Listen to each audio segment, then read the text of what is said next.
गौ माता ने बताया कि मर्दों को महिलाओं की एक चीज नहीं चाटनी चाहिए और ना ही छकनी चाहिए, क्योंकि इससे भयंकर पाप लगता है। व्यक्ति की मृत्यु हो सकती है और उसे ऐसी बीमारी लग जाती है जिसका कभी इलाज नहीं होता। यह बात भले ही गंदी लगे, परंतु सच है। जिसने भी इन चीजों को छक्का है उन्हें इसका खामियाजा भुगतना ही पड़ा है। दोस्तों, साथ ही जानेंगे कि मनुष्य कौन से पाप के कारण जीवन भर गरीब रहता है और उसके घर में कभी भी माता लक्ष्मी का वास नहीं होता है। तो दोस्तों, आज मैं आप लोगों के लिए एक महत्वपूर्ण और ज्ञानवर्धक कहानी लेकर आया हूं। यह कहानी हमें बहुत ही अनमोल सीख देने वाली है, इसलिए आपसे निवेदन है कि इस कहानी को अंत तक जरूर सुनें और चैनल को सब्सक्राइब करके कमेंट में जय माता लक्ष्मी जरूर लिखें। पर कहानी शुरू करने से पहले हम आपको बीटी देना चाहते हैं कि गरुड़ पुराण में बताया गया है कि सीख हो या कोई कहानी पूरी अंत तक सुननी चाहिए, नहीं तो आप उसके पाप का भागीदार बनते हैं। तो शुरू करते हैं आज की कहानी। दोस्तों, एक समय की बात है, एक गांव में एक गरीब ग्वाला रहता था। उसका जीवन बेहद कठिनाई से गुजरता था, लेकिन वह अपने काम और गायों से बहुत प्यार करता था। उसकी गाय भी उसका सबसे बड़ा सहारा थी। ग्वाले के पास कुछ गाय थीं, जिनमें से एक गाय का नाम श्यामा था। वह गाय सबसे ज्यादा खास थी। श्यामा का रंग गहरे काले रंग का था और उसका स्वभाव बाकी गायों से थोड़ा अलग था। ग्वाला उसे बहुत प्यार करता था और उसका ख्याल बड़े मन से रखता था। ग्वाला हर दिन अपनी गायों को जंगल में चराने ले जाता था। उसने देखा कि श्यामा गाय अक्सर अपने झुंड से अलग हो जाती है और रोज रोज अकेले कहीं चली जाती है। यह देखकर ग्वाला बहुत परेशान हो गया। वह सोचने लगा कि श्यामा आखिर रोज कहां जाती है। दोस्तों, एक दिन उसने श्यामा का पीछा करने का फैसला किया। वह चुपचाप श्यामा के पीछे पीछे चलने लगा। श्यामा जंगल के एक कोने में जाती थी, जहां एक पवित्र शिवलिंग स्थापित थी।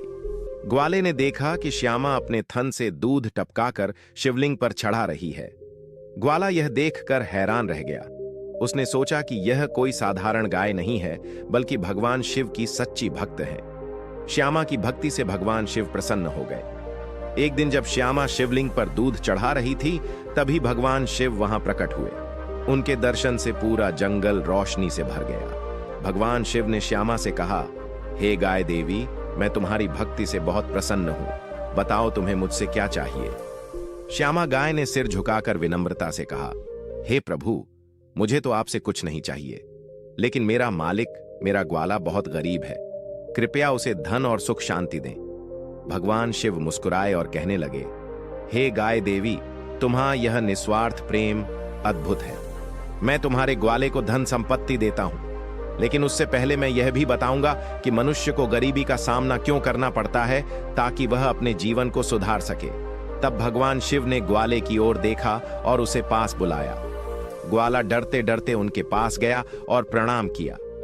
भगवान शिव ने कहा, हे पुत्र, मैं तुम्हारे सारे दुख दूर कर दूंगा, लेकिन पहले मैं तुम्हें यह समझाऊं कि मनुष्य को गरीबी और कष्टों का सामना क्यों करना पड़ता है। यह जानना बहुत जरूरी है। गौ माता ने कहा, हां प्रभु, यह बात जरूर बताएं कि मनुष्य को गरीबी किन पापों के कारण झेलनी पड़ती है। साथ ही प्रभु, मुझे यह भी बताइए कि वे कौन से 3 लोग हैं इनके प्रभाव से किसी घर का सर्वनाश हो जाता है। क्या गरीबी और अमीरी केवल भाग्य पर निर्भर करती है? तब भगवान शिव मुस्कुराए और बोले, हे गाय देवी, तुम्हारा प्रश्न अत्यंत महत्वपूर्ण है। यह सच नहीं है कि केवल भाग्य ही गरीबी या अमीरी का कारण बनता है।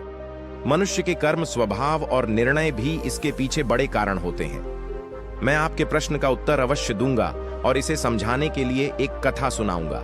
इस कथा को ध्यान पूर्वक सुनो। दोस्तों, गौ माता ने उत्सुकता से कहा, हे प्रभु, कृपया आप कथा सुनाइए, मैं इसे सुनने के लिए बड़ी ही उत्सुक हूं। तब भगवान शिव ने एक कहानी सुनाई और कहा, हे गाय देवी, बहुत समय पहले की बात है। एक गांव था जिसका नाम संभा नगर था। उस गांव में एक व्यापारी रहता था जिसका नाम राम सिंह था। राम सिंह एक ईमानदार और दयालु व्यक्ति था। वह अपने व्यवहार और मदद करने की प्रवृत्ति के कारण पूरे गांव में सम्मानित होता था। राम सिंह का परिवार बड़ा ही सुखी और संपन्न था। उसके 2 बेटे थे, रमन और पवन। जो अपने पिता की तरह मेहनती और अच्छे स्वभाव वाले थे। राम सिंह का परिवार आपसी प्रेम और सामंजस्य से भरा हुआ था। राम सिंह ने अपने बेटों की शादी बड़े धूमधाम से की थी। उसकी दोनों बहुएं विमला और गीता बहुत ही समझदार और सुलझी हुई महिलाएं थीं। वे घर के सारे काम खुशी खुशी करती थीं और परिवार के हर सदस्य का ख्याल रखती थी। जब छोटी बहू गीता इस घर में आई तो ऐसा लगा जैसे घर में खुशियों का सैलाब आ गया हो। वह बहुत ही धार्मिक थी और हर दिन भगवान विष्णु और माता लक्ष्मी की पूजा करती थी। उसकी भक्ति और अच्छे स्वभाव के कारण पूरे घर में सुख शांति का वातावरण था। राम सिंह का व्यापार भी खूब अच्छे से चल रहा था। उसकी मेहनत और ईमानदारी से व्यापार दिन दूनी रात चौगुनी तरक्की कर रहा था। एक दिन राम सिंह ने अपने बेटों और बहुओं को बुलाकर कहा, पुत्रों, अब मेरी उम्र अधिक हो गई है। मुझसे व्यापार संभालना कठिन हो रहा है। मैं चाहता हूं कि अब से तुम दोनों मिलकर इस व्यापार को संभालो।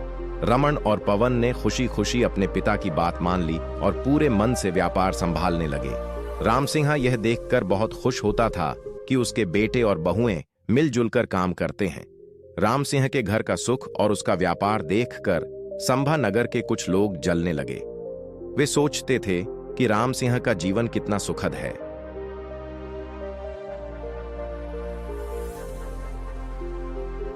उसके परिवार में कभी झगड़ा नहीं होता और व्यापार भी दिन प्रतिदिन तरक्की कर रहा है। उनकी जलन धीरे धीरे इतनी बढ़ती गई कि वे राम सिंह के खिलाफ साजिश रचने लगे। भगवान शिव ने गौ माता से कहा, हे गाय देवी, जैसे एक बड़ी मछली तालाब में छोटी मछलियों को बढ़ता देखकर उन्हें निगलने की कोशिश करती है, वैसे ही इंसान दूसरों की तरक्की देखकर उन्हें नीचे गिराने की कोशिश करता है। मनुष्य अपनी सफलता से जितना खुश नहीं होता, उससे ज्यादा दूसरों की तरक्की देखकर बेचैन हो जाता है। गांव वालों ने राम सिंह के कुल पुरोहित शिवदास को भड़काने की योजना बनाई। वे पुरोहित से बोले, पुरोहित जी, आप तो यहाँ बड़ी मुश्किल से अपना गुजारा कर रहे हैं, जबकि आपका यजमान राम सिंह बड़े आराम में जी रहा है। क्या आपको यह ठीक लगता है? पुरोहित ने कहा, यह आप सब क्या कह रहे हैं? आपकी बात का मतलब क्या है? गांव वालों ने उत्तर दिया, राम सिंह ने आपको कितने समय से अपने घर नहीं बुलाया है। अगर वह आपको पूजा पाठ के लिए नहीं बुलाएगा तो आपकी आमदनी कैसे होगी? आपको दान दक्षिणा कैसे मिलेगी? इस तरह तो आप और आपका परिवार भूखा मर जाएगा। यह सुनकर पुरोहित को चिंता होने लगी। उसने सोचा, ये सही कह रहे हैं। रामदास ने मुझे बहुत समय से अपने घर नहीं बुलाया है। उनका जीवन तो सुखी है, लेकिन मेरा जीवन कठिनाइयों से गुजर रहा है। फिर वह अपने गुरु रामसागर के पास गया और अपनी समस्या बताई। उसने कहा, हे गुरुदेव, मेरा जीवन मेरे यजमान पर निर्भर है। यदि वे मुझे पूजा पाठ के लिए नहीं बुलाएंगे तो मेरा और मेरे परिवार का क्या होगा? गुरु ने उसकी बात सुनकर कहा, चिंता मत करो पुत्र। राम सिंह के घर की खुशियों का मुख्य कारण उसकी छोटी बहू गीता है। वह भगवान की सच्ची भक्त है और उसके पूजा पाठ के कारण ही उनके घर में सुख शांति और समृद्धि बनी हुई है। दोस्तों, पुरोहित, जो पहले से ही लोभ और स्वार्थ से भरा हुआ था, अपने गुरु की सलाह के अनुसार व्यापारी राम सिंह के घर को नुकसान पहुंचाने की योजना बनाने लगा। गुरु ने उसे समझाते हुए कहा, यदि तुम व्यापारी के घर में अशांति ला सको तो इसके लिए केवल एक छोटा सा उपाय करना होगा। व्यापारी के घर से पीतल का लौटा लाकर अपने घर में रख देना होगा, क्योंकि उसके घर की लक्ष्मी उसी पीतल के लोटे में बसती है। यदि उसके घर की लक्ष्मी तुम्हारे घर आ जाएगी तो वह धीरे धीरे कंगाल होने लगेगा। मुसीबतें उसे घेर लेंगी और जैसे ही वह परेशान होगा, वह खुद तुम्हें बुलाकर पूजा पाठ करवाएगा। पुरोहित ने गुरु की बात मानकर धन्यवाद किया और अपने घर लौट आया। अगले दिन सुबह सुबह वह स्नान ध्यान करके सीधे व्यापारी राम सिंह के घर पहुंचा। राम सिंह उस समय आराम कर रहा था। पुरोहित की आवाज सुनकर वह बाहर आया और अपने कुल पुरोहित को देखकर अत्यंत प्रसन्न हुआ। उसने तुरंत उनका स्वागत किया और कहा, आइए पुरोहित जी, इतने दिनों बाद आपके दर्शन हो रहे हैं। सब कुशल से तो हैं? पुरोहित ने मुस्कुराकर कहा, हाँ भैया, सब ठीक है। बस इधर से गुजर रहा था तो सोचा आपसे मिलता चलूं। फिर वह उस राम सिंह व्यापारी से मीठी मीठी बातें करने लगा। कुछ समय बाद उसने कहा, व्यापारी जी, मुझे प्यास लग रही है, क्या आप मुझे थोड़ा पानी पिला सकते हैं? राम सिंह तुरंत पानी लेने के लिए अपने घर के अंदर गया। तभी पुरोहित ने आवाज देकर कहा, अरे राम सिंह, पानी पीतल के लोटे में लेकर आना। राम सिंह ने हंसते हुए कहा, जैसा आप चाहे गुरुजी, मैं वैसा ही पानी लेकर आऊंगा। राम सिंह अंदर जाकर पीतल का लोटा लेने ही वाला था कि उसकी छोटी बहू गीता ने उसे देख लिया। रीता बहुत ही चतुर और समझदार थी। उसे वास्तुशास्त्र का भी ज्ञान था। उसने तुरंत अनुमान लगाया कि कुछ गड़बड़ है। गीता ने कहा, पिताजी, यह लौटा मुझे थोड़ी देर के लिए दे दीजिए, मैं इसे अभी वापस कर दूंगी। राम सिंह ने लौटा उसे दे दिया। गीता ने उस लोटे का पानी निकालकर गौ माता को पिला दिया। इसके बाद उसने लोटे में नया पानी भरकर अपने ससुर को लौटा दिया। राम सिंह ने वह पानी पुरोहित को दिया। पानी पीने के बाद पुरोहित ने कहा, यह लौटा बहुत सुंदर है, क्या आप इसे मुझे दे सकते हैं? राम सिंह ने हंसते हुए कहा, पुरोहित जी, यह तो बहुत छोटी बात है, आप इसे अपने साथ ले जाइए। पुरोहित लौटा लेकर मन ही मन बहुत प्रसन्न हुआ। उसने सोचा, आज मैंने व्यापारी के सुख चयन पर हमला कर दिया है, अब उसके घर में अशांति और व्यापार में हानि शुरू होने लगेगी। पुरोहित अपने घर लौट आया और उस लोटे को अपने घर के एक कोने में रख दिया। अब वह बेसब्री से उस दिन का इंतजार करने लगा जब व्यापारी राम सिंह उसे पूजा पाठ करवाने के लिए बुलाएगा। दिन बीतते गए, लेकिन 20 दिन बाद भी व्यापारी राम सिंह की ओर से कोई बुलावा नहीं आया। व्यापारी का घर पहले की तरह ही सुख, शांति और समृद्धि से भरा हुआ था। आखिरकार पुरोहित ने हार मानकर फिर से अपने गुरु रामसागर के पास जाने का निर्णय लिया। उसने गुरु से कहा, हे गुरुदेव, मैंने आपके निर्देशानुसार पीतल का लौटा व्यापारी के घर से मंगाकर अपने घर में रख लिया है, लेकिन 20 दिन हो गए और उनके जीवन में कोई भी समस्या नहीं आई। उनका घर तो पहले की तरह सुखी और संपन्न है। गुरु ने आंखें बंद करके ध्यान लगाया और अपनी दृष्टि का उपयोग करके स्थिति की जांच की। कुछ क्षण बाद उन्होंने कहा, मैंने पहले ही कहा था कि व्यापारी की छोटी बहू बहुत चतुर है। उसने तुम्हारे षड्यंत्र को भांप लिया था। जब व्यापारी तुम्हारे लिए पानी लेकर आ रहा था, तभी उसने वह लौटा अपने ससुर से ले लिया और उसमें का पानी गौ माता को पिला दिया। इसी कारण उनके घर की सुख शांति अभी भी बनी हुई है और तुम्हारी योजना विफल हो गई है। निराश होकर पुरोहित ने कहा, तो अब मैं क्या करूं गुरुदेव? गुरु ने मुस्कुराते हुए कहा, चिंता मत करो, बस इस बार तुम व्यापारी से उसकी गौ माता मांग लो। हिंदू धर्म में गौ माता को मां लक्ष्मी का रूप माना गया है। जिस घर में गौ माता रहती है वहां सुख, शांति और समृद्धि बनी रहती है। जैसे ही तुम गौ माता को अपने घर लेकर आओगे, व्यापारी का घर दुख और अशांति से भर जाएगा। दोस्तों, गुरु की बात मानकर पुरोहित फिर से उत्साहित हो गया। उसने अगले दिन सुबह सुबह स्नान ध्यान किया और व्यापारी राम सिंह के घर के लिए चल दिया। राम सिंह ने दरवाजा खोला और अपने कुल पुरोहित को द्वार पर देखकर प्रसन्नता से उनका स्वागत किया। वह उन्हें अंदर बुलाकर ले गया और बैठाकर स्वादिष्ट भोजन कराया। भोजन के बाद राम सिंह ने पूछा, पुरोहित जी, आज आप किस काम से आए हैं? सब कुछ तो ठीक है ना? पुरोहित ने दुख भरे स्वर में कहा, व्यापारी जी, मैं बहुत कठिनाई में हूं। मेरी गौ माता ने दूध देना बंद कर दिया है। मेरे छोटे बच्चे को दूध की बहुत आवश्यकता है। उसकी उम्र ऐसी है कि बिना दूध के वह जीवित नहीं रह सकता। क्या आप अपनी गौ माता मुझे दान कर सकते हैं? यह मेरे परिवार के लिए बहुत बड़ी मदद होगी। राम सिंह ने सोचा, यह हमारे कुल पुरोहित हैं, इनकी मदद करना हमारा धर्म है। गौदान से मुझे पुण्य मिलेगा। तब उसने कहा, पुरोहित जी, आप चिंता ना करें, मैं आपको गौ माता देने के लिए तैयार हूं दोस्तों। इतना कहकर राम सिंह गौ माता को लेने के लिए घर के अंदर पहुंचा। तभी उसकी छोटी बहू गीता वहां तेजी से आती है और ससुर को रोकते हुए बोली, पिताजी, ये गौ माता कहां ले जा रहे हैं? राम सिंह ने कहा, बेटी, हमारे कुल पुरोहित आए हैं। उनकी गौ माता ने दूध देना बंद कर दिया है। वे हमारी गौ माता मांग रहे हैं, इसलिए मैं उन्हें यह गाय दे रहा हूं। गीता ने यह सुनकर गंभीरता से कहा, पिताजी, कृपया थोड़ी देर रुकिए, मैं अभी आती हूं दोस्तों। इतना कहकर गीता घर के अंदर जाती है और एक कटोरी में हल्दी और चंदन का घोल तैयार करती है। वह वापस आकर गौ माता के पास गई और उनके सींग पर उस हल्दी और चंदन के घोल को लगा दिया। इसके बाद उसने शेष घोल को घर के अंदर मंदिर में रख दिया। रीता ने अपने पिताजी से कहा, अब आप ये गौ माता पुरोहित जी को दान कर सकते हैं। राम सिंह ने बिना किसी सवाल के गौ माता को पुरोहित को सौंप दिया। पुरोहित खुशी खुशी गौ माता को अपने साथ ले जाता है। दोस्तों, पुरोहित ने गौ माता को अपने आंगन में बांध दिया और मन ही मन बहुत प्रसन्न हुआ। उसने सोचा, अब व्यापारी के घर की खुशियां खत्म हो जाएंगी। कुछ ही दिनों में उनके घर में कलह मचेगा और व्यापार में हानि होने लगेगी। तब वे मुझे जरूर बुलाएंगे और मैं पूजा पाठ कराकर उनसे अच्छी दक्षिणा लूंगा। लेकिन धीरे धीरे कई दिन बीत गए। पुरोहित बेसब्री से इंतजार करता रहा, परंतु व्यापारी राम सिंह के घर से कोई बुलावा नहीं आया। कई दिन बाद भी जब व्यापारी के घर में या जीवन में कोई कष्ट नहीं आया तो परेशान हो गया।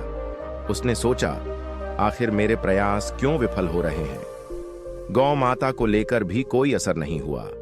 व्यापारी का घर तो पहले की तरह सुख शांति से भरा हुआ है।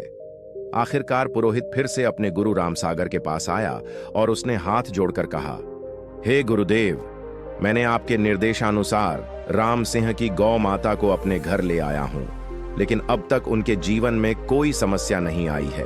उनके घर में पहले से भी ज्यादा सुख शांति और समृद्धि बनी हुई है।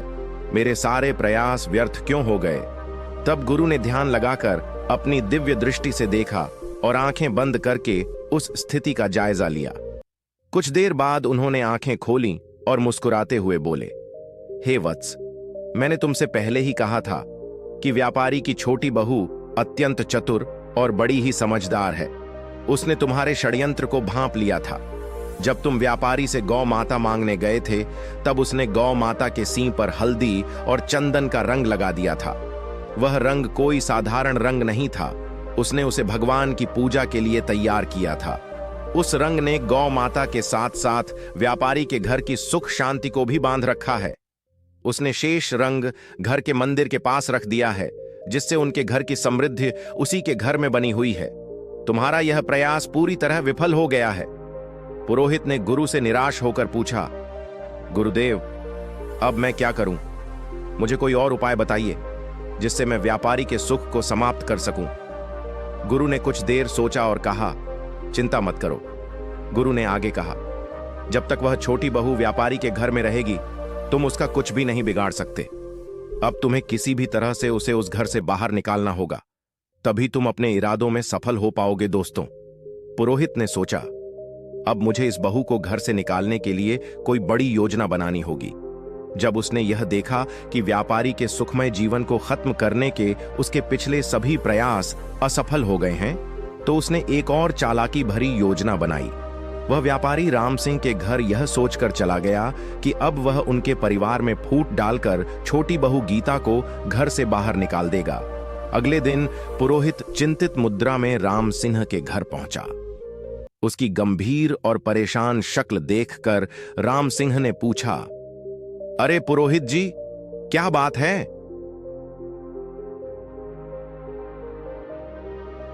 आज आप इतने चिंतित क्यों लग रहे हैं? सब कुशल से तो है ना? पुरोहित ने गंभीर स्वर में कहा, व्यापारी महोदय, आपके घर पर बहुत बड़ा संकट मंडरा रहा है। यदि आप समय रहते इसे दूर नहीं करेंगे तो आपका सुखमय जीवन बर्बाद हो जाएगा।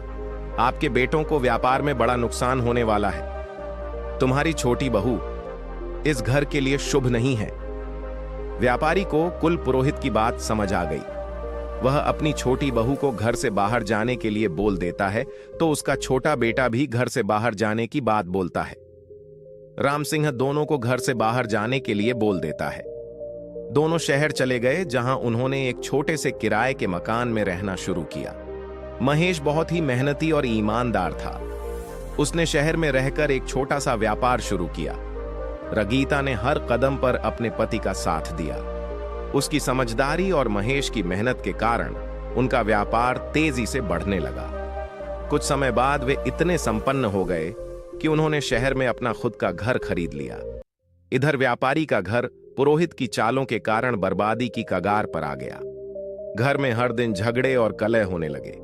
व्यापारी का बड़ा बेटा, जो पहले व्यापार में मन लगाता था, बुरी संगति में फंस गया। वह बेवजह धन उड़ा रहा था और देर रात आवारागर्दी करने लगा। पुरोहित पूजा पाठ के बहाने व्यापारी के घर से लगातार धन लेता रहा और धीरे धीरे व्यापारी की सारी जमा पूंजी समाप्त हो गई। व्यापार भी पूरी तरह से बंद हो गया। अब तो स्थिति यह हो गई थी कि घर में खाने पीने का भी अभाव हो गया। नगरवासी व्यापारी की दुर्दशा देखकर हंसने लगे और ताने मारते हुए उसकी दशा का मजाक उड़ाने लगे। यह सब देखकर व्यापारी को बड़ी शर्मिंदगी होती थी। उसने सोचा कि मेरी जिंदगी अब किसी काम की नहीं रही। आत्महत्या के अलावा मेरे पास अब और कोई रास्ता नहीं बचा है। इस विचार के साथ वह नदी की ओर बढ़ चला, लेकिन रास्ते में उसकी भेंट एक तेजस्वी संत से हुई। संत के मुख पर दिव्य तेज था, माथे पर चंदन का टीका लगा हुआ था। संत को देखकर व्यापारी ने उन्हें प्रणाम किया और उदास होकर आगे बढ़ने लगा। संत ने देखकर समझ लिया कि यह व्यक्ति जरूर दुखी है और कहीं यह मरने के लिए तो नहीं जा रहा है। संत ने उसे रोका और कहा, पुत्र ठहरो, तुम्हें इतनी चिंता क्यों हो रही है? तब व्यापारी ने रुककर हाथ जोड़कर अपना पूरा हाल सुनाया। उसकी बातें सुनकर संत ने तुरंत उस स्थिति को समझ लिया। संत बड़े ही पहुंचे हुए थे। वह कहने लगे, पुत्र, तुम्हारे जीवन में सभी परेशानियां उसी दिन से आनी शुरू हुई जब तुमने अपनी छोटी बहू गीता को घर से निकाल दिया था। तुम्हें पता नहीं था कि वह छोटी बहू साक्षात लक्ष्मी का रूप थी। उसकी भगवान के प्रति बड़ी ही निष्ठा और नित्य पूजा पाठ करने वाली थी। तुम्हारे घर में सुख समृद्धि उसी की वजह से थी। दोस्तों, महात्मा की बात सुनकर व्यापारी को अपनी भूल का एहसास होता है। वह तुरंत शहर जाता है और अपने छोटे पुत्र के घर पहुंचकर अपनी बहू के आगे हाथ जोड़कर क्षमा मांगता है और बोला, बहू, मुझे माफ कर दो। मैंने उस दुष्ट पुरोहित की बातों में आकर तुम्हें घर से निकाल दिया, लेकिन सच्चाई यह है कि तुम हमारे परिवार की लक्ष्मी हो। जब तक तुम घर में थी तो घर में सुख शांति बनी हुई थी, लेकिन तुम्हारे जाने के बाद से हमारा घर क्लेश और दुखों से घिर गया है। हमारा व्यापार पूरी तरह से ठप हो चुका है। दोस्तों, अपने ससुर की यह बातें सुनकर छोटी बहू गीता ने हाथ जोड़कर कहा, पिताजी, आप चिंता ना करें, मैं तुरंत घर लौटती हूं। यह घर भी मेरा है और वह घर भी मेरा है। मैं पहले ही समझ चुकी थी कि पुरोहित ने हमें बाहर करने के लिए ही यह जाल रचा था। दोस्तों, फिर वह अपने ससुर और अपने पति के साथ खुशी खुशी अपने घर लौट आती है। कहते हैं मित्रों, इस संसार में कई लोग ऐसे होते हैं जो दूसरों की खुशियों से जलते हैं और उन्हें बर्बाद करने का हर समय प्रयास करते रहते हैं। लेकिन यह हम पर निर्भर करता है कि हम किसकी बातों का भरोसा करें और किसकी नहीं, कैसे निर्णय लें। यदि हम गलत लोगों की बातों में आकर अपने ही परिवार को तोड़ेंगे तो निश्चित रूप से हमारा घर बर्बाद हो जाएगा और हमारी स्थिति बड़ी ही दयनीय हो जाएगी। छोटी बहू के घर लौटने के कुछ दिनों बाद धीरे धीरे व्यापारी का घर और व्यापार सब कुछ ठीक से फिर से चलने लगा। उसका परिवार एक बार फिर से सुख शांति से भर गया। घर में फिर से पुरानी खुशियां लौट आईं और व्यापारी ने अब समझ लिया कि एकता और सही निर्णय ही परिवार की नींव को मजबूत रखते हैं। दोस्तों, इधर भगवान शिव ने गौ माता से कहा, हे गाय देवी, अब मैं आपको एक और बहुत ही महत्वपूर्ण बात बताने जा रहा हूं। आप इसे ध्यान से सुनो। जिस घर में 3 प्रकार के लोगों की बात मानी जाती है, उस घर का सत्यानाश निश्चित है। तब गौ माता ने आदरपूर्वक पूछा, हे प्रभु, कृपया बताइए कि वे 3 लोग कौन हैं। तब भगवान शिव कहते हैं, हे देवी, जिस घर में अहंकारी और दुष्ट स्वभाव वाले व्यक्ति की बात सुनी जाती है, वहां निश्चित रूप से विनाश होता है।